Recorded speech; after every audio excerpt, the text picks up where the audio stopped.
আসসালামু আলাইকুম সুপ্রিয় শিক্ষার্থীবৃন্দ। আজকে আমরা আলোচনা করব পদার্থবিজ্ঞান দ্বিতীয় পত্রের তাপগতিবিদ্যা অধ্যায় থেকে। তাপগতিবিদ্যা অধ্যায় থেকে আজকের আমাদের আলোচ্য বিষয় হচ্ছে কার্নোট ইঞ্জিনের বর্ণনা। এখন আমরা কার্নোট ইঞ্জিনের বর্ণনা দেওয়ার আগে আমরা জানব যে কার্নোট ইঞ্জিনটা কী। বিজ্ঞানী সাদি কার্নো তাপশক্তিকে যান্ত্রিক শক্তিতে রূপান্তর করার জন্য একটা ইঞ্জিন আবিষ্কার করেন, যে ইঞ্জিনকে বলা হয় দোষ ত্রুটিমুক্ত। অর্থাৎ তাপশক্তিকে যান্ত্রিক শক্তিতে তথা তাপশক্তিকে কাজে রূপান্তর করার জন্য বিজ্ঞানী সাদি কার্নো একটা ইঞ্জিন নির্মাণ করেন, এটাকে কার্নো ইঞ্জিন বলে। এখন আমরা কার্নো ইঞ্জিনের সংজ্ঞাটা লিখবো এবং এই সংজ্ঞাটা ভালো করে মুখস্থ মনে রাখবে, কারণ এই সংজ্ঞাটা পরীক্ষাতে আসে। তাপশক্তিকে যান্ত্রিক শক্তিতে তাপ শক্তিকে যান্ত্রিক শক্তিতে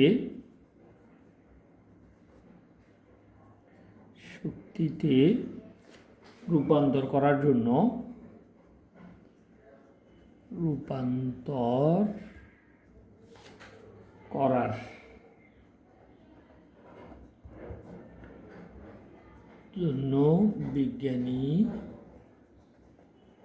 বিজ্ঞানী সাদি কার্নো দোষ ত্রুটিমুক্ত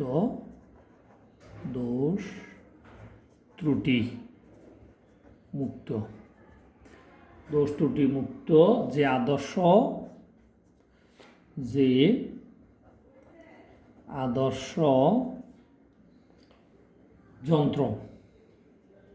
যন্ত্র বা ইঞ্জিন আদর্শ যন্ত্র পরিকল্পনা করেন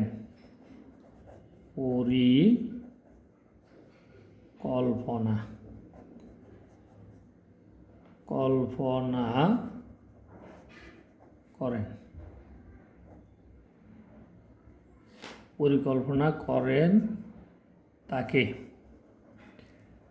কার্নো ইঞ্জিন বলে। তাইলে আমরা এখান থেকে যে জিনিসটা দেখলাম, আদর্শ ইঞ্জিন বা কার্নোট ইঞ্জিন কাকে বলে? তাপশক্তিকে যান্ত্রিক শক্তিতে রূপান্তর করার জন্য বিজ্ঞানী সাদি কার্নো দোষ ত্রুটিমুক্ত যে আদর্শ ইঞ্জিনের পরিকল্পনা করেন বা যে আদর্শ যন্ত্র পরিকল্পনা করেন, ওই আদর্শ যন্ত্র বা ইঞ্জিনটাকে আমরা নাম দিছি কার্নোট ইঞ্জিন। এখন আমরা কার্নোট ইঞ্জিনের বিভিন্ন অংশগুলোর পরিস্থিতি এবং এগুলাকে কী কাজ করে সেই জিনিসগুলো আমরা জানতে চাই। তো জানার আগে আমাদেরকে বিভিন্ন ধাপগুলোর একটা চিত্র লাগবে। প্রথমে আমরা কার্নোট ইঞ্জিনের কার্যাবলী সম্পাদন করার জন্য আমাদের একটা বদ্ধ সিস্টেম তথা একটা সিলিন্ডার লাগবে। প্রথমে আমরা সিলিন্ডারটার চিত্র আঁকি। তোমরা দেখো, কার্নোট ইঞ্জিন একটি সিলিন্ডার থাকে। এই সিলিন্ডারের এই পাশের দেয়াল এটা, তোমরা ভালো করে খেয়াল করবা, এই পাশের দেয়াল এটা, এই দেয়াল হচ্ছে তাপ অন্তরক। অর্থাৎ একটি সিলিন্ডার, যেই সিলিন্ডারের পাশের দুই দেয়াল তাপের অন্তরক থাকবে এবং নিচের এই দেয়ালটা তাপের পরিবাহক থাকবে, এটা খেয়াল রাখতে হবে। এবং কার্নোট ইঞ্জিনের মধ্যে এখানে একটা সিলিন্ডার, একটি সিলিন্ডার, এটাকে আমরা একটা সিলিন্ডার নামকরণ করলাম। এই সিলিন্ডারের মধ্যে একটা পিস্টন ফি লাগানো থাকে, এটাকে নাম দিয়েছি আমরা পিস্টন ফি। এই পিস্টনটা নিষিদ্রভাবে তাপ অন্তরক, অর্থাৎ এই পিস্টনের মধ্যে কোনো ছিদ্র থাকবে না। এই পিস্টনের কোনো অংশ দিয়ে এখান থেকে গ্যাস বাইরে যাইতে পারবে না এবং পিস্টনটাও তাপ অন্তরক। তাহলে আমরা দেখলাম যে কার্নোট ইঞ্জিনের একটা সিলিন্ডার থাকে, যেই সিলিন্ডারের মধ্যে দুই দেয়াল তাপের অন্তরক এবং একটা তাপ অন্তরক পদার্থের পিস্টন নিষিদ্রভাবে লাগানো থাকে। এই পিস্টনটা উপরে নিচে এইভাবে যাতায়াত করতে পারে, অর্থাৎ পিস্টনটা চাইলে এভাবে উপরে উঠতে পারে, আবার চাইলে পিস্টনটা নিচের দিকেও নামতে পারে।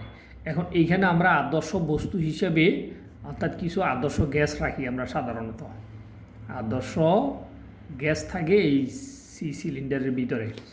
এরপরে এই গ্যাসগুলোকে কাজে রূপান্তর করার জন্য বিজ্ঞানী সাদি কার্নো কতগুলো ধাপ কল্পনা করছেন সে ধাপগুলোর বর্ণনা এখন আমরা লিখতেছি। এটি হচ্ছে মূলত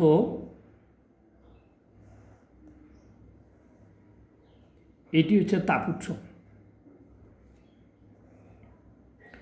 তাপ উৎসটাও এমনভাবে বানানো হয়, তাপ উৎসের এই দেয়াল, এটা এই দেয়াল এবং এই দেয়ালগুলোর তাপ অন্তরক। এটি হচ্ছে তাপ উৎস, এই দেয়ালটা তাপের পরিবাহক। এখানে T1, এটিকে আমরা নাম দিলাম T1 তাপমাত্রার তাপ উৎস। তাহলে এই তাপ উৎসের কাজ হচ্ছে তাপ উৎপাদন করা, এবং এটি মূলত একটি উচ্চ তাপ ধারণ ক্ষমতা বিশিষ্ট একটা বস্তু। এর সবসময় T1 তাপমাত্রায় থাকবে। এর তাপমাত্রা কখনো T1 তাপমাত্রা থেকে পরিবর্তন হবে না, এবং এটি T1 তাপমাত্রা তাপ উৎস হিসাবে কাজ করবে। তাপের আদান প্রদানেও এর কোনো কী হবে না, তাপমাত্রা কোনো পরিবর্তন হবে না। এগুলো আমরা পরে লিখব। এরপরে আরেকটা থাকবে অন্তরক। এটা একটা মূলত আসন, এটাও মূলত একটা আসন। এই সিলিন্ডারটাকে আমরা এই আসনগুলোর উপরে ধারাবাহিকভাবে আমরা বসাবো। এটি একটি তাপ অন্তরক আসন। এই আসনের উপরে আমাদের এই সিলিন্ডারটা বসানো থাকে, এটার নাম হচ্ছে তাপ অন্তরক।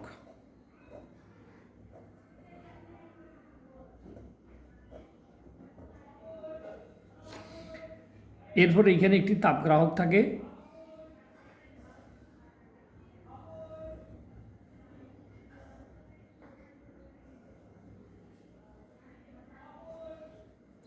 এই তাপগ্রাহকটাও এমনভাবে বানানো থাকে যে তার 3 দেয়াল তাপের অন্তরক, শুধুমাত্র এই দেয়ালটা তাপের কি পরিবাহক। অর্থাৎ তাপগ্রাহকের কাজ হচ্ছে এটি সবসময় কম তাপমাত্রায় থাকবে।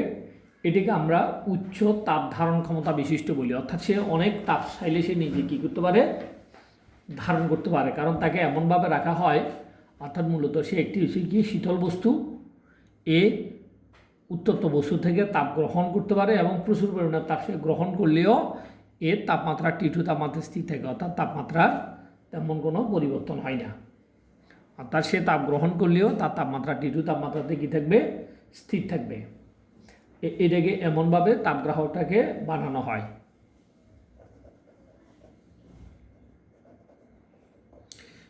তাহলে আমরা এখান থেকে তাপ উৎস, তাপ অন্তরক, তাপগ্রাহক। তাইলে তাপ উৎস হচ্ছে কি, আমরা যদি বুঝি তাহলে বর্ণনাটা আমার মনে হয় না লিখলেও চলতে পারে। আমি আবার বলি, তোমরা একটু ভালো করে মনোযোগ দিয়ে শুনলে লিখতে পারবা। তাপ উৎস হচ্ছে একটি উচ্চ তাপ ধারণ ক্ষমতা বিশিষ্ট বস্তু। সে অনেক বেশি তাপমাত্রা উত্তপ্ত করতে পারে, এবং ওই তাপমাত্রা সে উত্তপ্ত অবস্থায় সে থাকে। যখন আমরা এসি সিলিন্ডার বা কোনো বস্তুকে তার উপরে আমি বসাই, তার থেকে কেউ যদি তাপ গ্রহণ করে, তাপের আদান প্রদান হলেও তার তাপমাত্রা কোনো পরিবর্তন হয় না। অর্থাৎ তাপমাত্রা T1 তাপমাত্রাতে স্থির থাকে সবসময়। এটাকে আমরা আর এটা হচ্ছে তাপ অন্তরক আসন। এই আসনের উপরে এসি সিলিন্ডারটা বসানো থাকে। এই সিলিন্ডারটা বসানো থাকলে এখানের মধ্যে তাপের কোনো আদান প্রদান হয় না। আর এটি হচ্ছে মূলত তাপগ্রাহক। আমরা কোনো উত্তপ্ত বস্তুকে যখন আমরা এই তাপগ্রাহকের উপরে বসাবো, এ তাপ গ্রহণ করবে, কারণ এ মূলত শীতল বস্তু। একে এইখানের উপরে বসালেও আমাদের তাপের আদান প্রদান হবে, কিন্তু তাপমাত্রার কোনো পরিবর্তন হবে না। তাপমাত্রা এই তাপগ্রাহকের তাপমাত্রায় কী থাকবে, স্থির থাকবে। তাহলে এই 3টা আসনের উপরে আমরা এসি সিলিন্ডারটাকে পর্যায়ক্রমে বসাইয়ে আমরা কার্নোর ইঞ্জিনের ধাপ তথা কার্যাবলীগুলো কীভাবে সম্পাদন হয় তার বর্ণনা দিব। তো তার আগে আমরা কার্নোর চক্র কাকে বলে, কার্নোর চক্রটার একটু সংজ্ঞা দিই। এটা খুব ইম্পর্টেন্ট, পরীক্ষাতে আসে। কার্নোর চক্র, এখন দেখো, কার্নোর চক্র হচ্ছে যে বিশেষ প্রক্রিয়ায় একটি তাপ ইঞ্জিন, যে বিশেষ প্রক্রিয়ায় একটি তাপ ইঞ্জিন, যে বিশেষ প্রক্রিয়ায় একটি তাপ ইঞ্জিন কোনো উৎস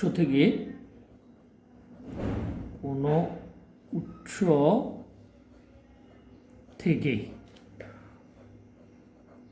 অবিরাম তাপ গ্রহণ করে।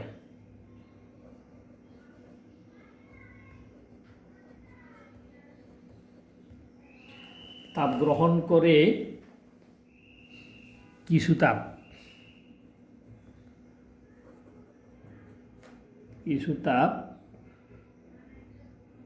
কাজে রূপান্তর করে এবং কিছু তাপ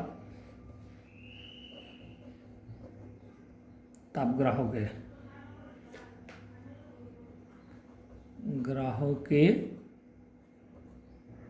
বর্জন করে আদি অবস্থায়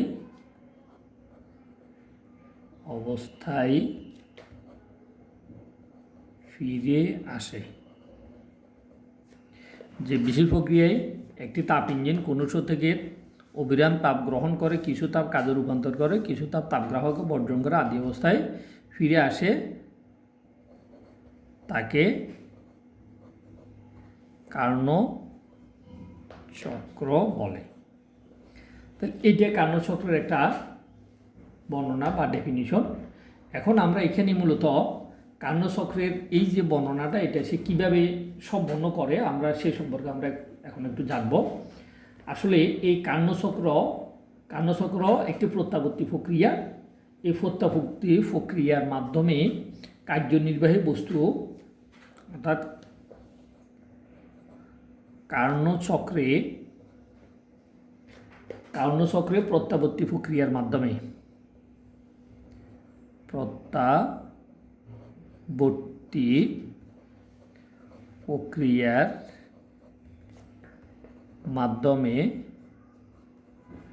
প্রত্যাবর্তী প্রক্রিয়ার মাধ্যমে কার্যনির্বাহী বস্তু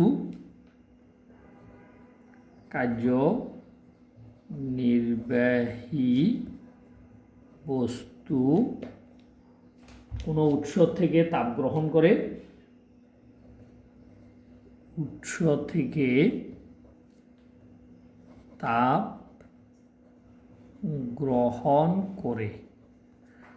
উৎস থেকে তাপ গ্রহণ করে একটা নির্দিষ্ট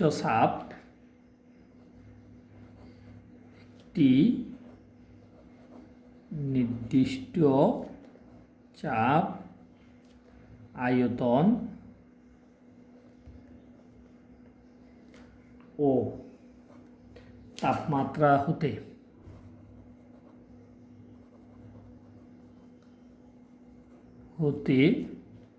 শুরু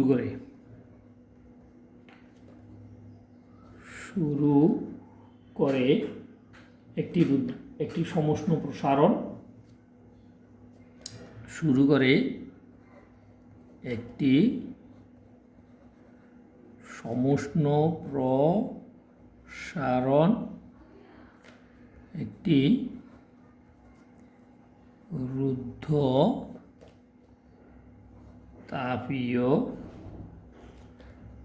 প্রসারণ,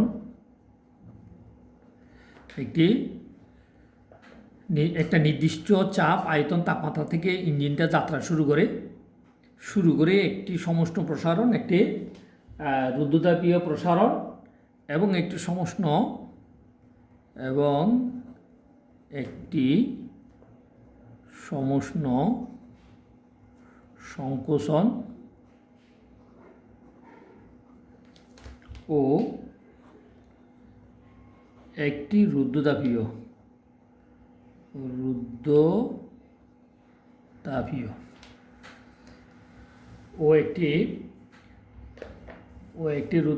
সংকোচনের মাধ্যমে একটি রুদ্ধতাপীয়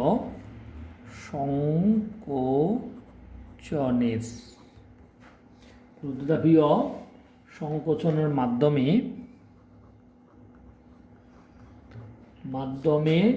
তাপের কিছু অংশ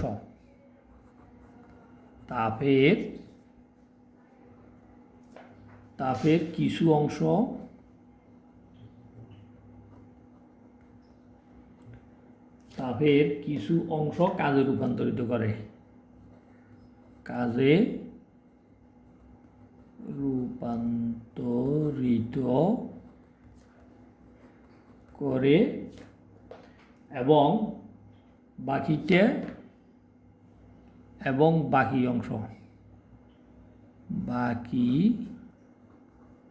অংশ তাপগ্রাহকে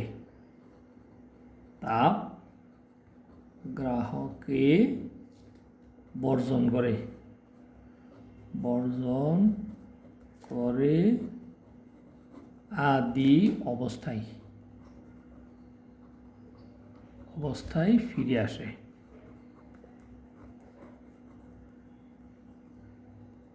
তাহলে আমরা এখান থেকে এই কার্নোট চক্রের এই প্রক্রিয়াটা আমরা ভালো করে মুখস্থ করবো এবং মনে রাখবো। তাহলে আমি আবার একবার বলি, তোমরা ভালো করে মিলিয়ে দেখো।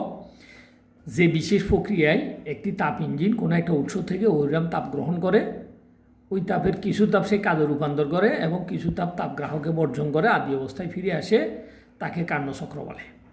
অর্থাৎ তাপ গ্রহণ করবে উৎস থেকে, সেই তাপটার কিছু অংশ কাজে রূপান্তর করবে, কিছু তাপগ্রাহকও পাঠিয়ে সে আগের অবস্থায় যদি ফিরে আসে, তখন এতটুকুকে আমরা নাম দিয়েছি একটা কার্নোট চক্র। এবং এই চক্রটা সে কীভাবে সম্পন্ন করে? এই চক্রটা প্রত্যাবর্তী প্রক্রিয়ার মাধ্যমে সে সম্পন্ন করে। কারণ প্রত্যাবর্তী প্রক্রিয়ার মাধ্যমে কার্যনির্বাহী বস্তু উৎস থেকে তাপ গ্রহণ করে। উৎস থেকে যখন সে তাপ গ্রহণ করে, ওই মুহূর্তে উৎসের একটা নির্দিষ্ট চাপ থাকে, একটা আয়তন থাকে, একটা তাপমাত্রা থাকে, ওই জায়গা থেকে সে যাত্রা শুরু করে। ওই জায়গা থেকে চাপ, আয়তন, তাপমাত্রা, ওই স্থান থেকে সে যাত্রা শুরু করে এবং প্রথমে সে একটা সমষ্টি প্রসারণ সম্পন্ন করে, পরে একটা সে রুদ্ধতাপীয় প্রসারণ সম্পন্ন করে, এরপরে একটি সমষ্টি সংকোচন সম্পাদন করে, এরপরে একটি রুদ্ধতাপীয় সংকোচন সম্পাদন করে সে আদি অবস্থায়, অর্থাৎ আদিতে যে চাপ ছিল, আদিতে যে তাপমাত্রা ছিল, আদিতে যে আয়তন ছিল, ওই তাপমাত্রা, ওই চাপ, ওই আয়তনে সে ফিরে আসে। এই পুরো ব্যবস্থাকে আমরা নাম দিয়েছি একটি কার্নোট চক্র। এই প্রক্রিয়ার মাধ্যমে এই 4টা ধাপে, অর্থাৎ 2টা সমষ্ণ প্রক্রিয়া এবং 2টা রুদ্ধতাপীয় প্রক্রিয়া, এই 4টা প্রক্রিয়ার মাধ্যমে কার্নোট ইঞ্জিন মূলত কার্য সম্পাদন করে। আমরা এর পরবর্তী ক্লাসে এই 4টা ধাপে কার্নোট ইঞ্জিন কীভাবে কার্য সম্পাদন করে এবং 4টা ধাপের বর্ণনা এবং 4টা ধাপে কৃত কাজের হিসেবে আমরা নির্ণয় করব। ধন্যবাদ সবাইকে। কথা হাফেজ।